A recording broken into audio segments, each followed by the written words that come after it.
سبحان الله سبحان الله سبحان الله سبحان الله سبحان الله سبحان الله سبحان الله سبحان الله. فقط تستایم چبuk پاک واسه چشم کنی. مرتیکه خود نخد بخشی چشم منو کاره زل پر منو بلمی خلای شونه. آخه تو اون بچه نقلی کجاست؟ خبر نیست.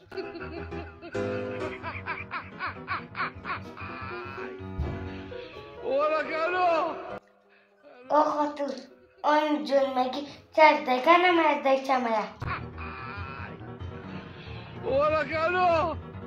الو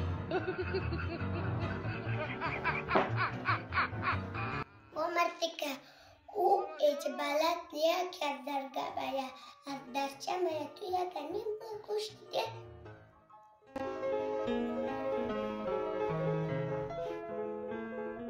سنسینم به دل ما زندگی سیامشه چه از دیگه نمیاد از دیگه خست دمی. آتای ما چیکار دو درگاه باید و درچه ریزه خوبه که آدم زود میاد راحت میاد.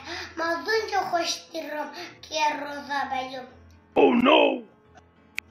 آتای عید تو مبارک. آبای تو را مکم. عید باکل ما مبارک. عید آجه مبارک. عید مامای ما مبارک.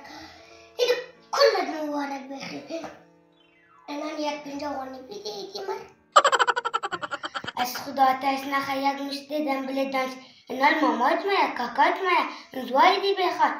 نمیفهمی که ما بکنم دست چند روز؟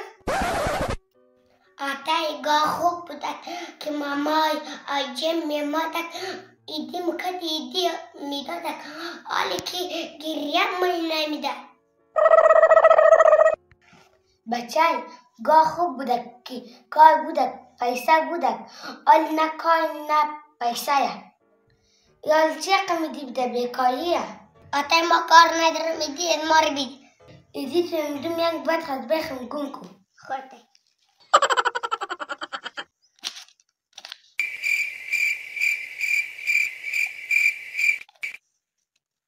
آتای ما خیرات نخواستم ما ایدی خواستم بیدی 50 روپه. اصلا چه دخواه کنم اون 20 پیسه نیه؟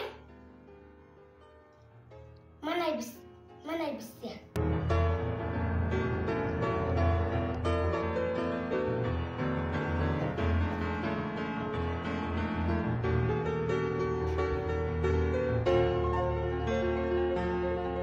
ای بچه پس از دیچه افتاد. او بچه تو بیگاه خانه نمایی؟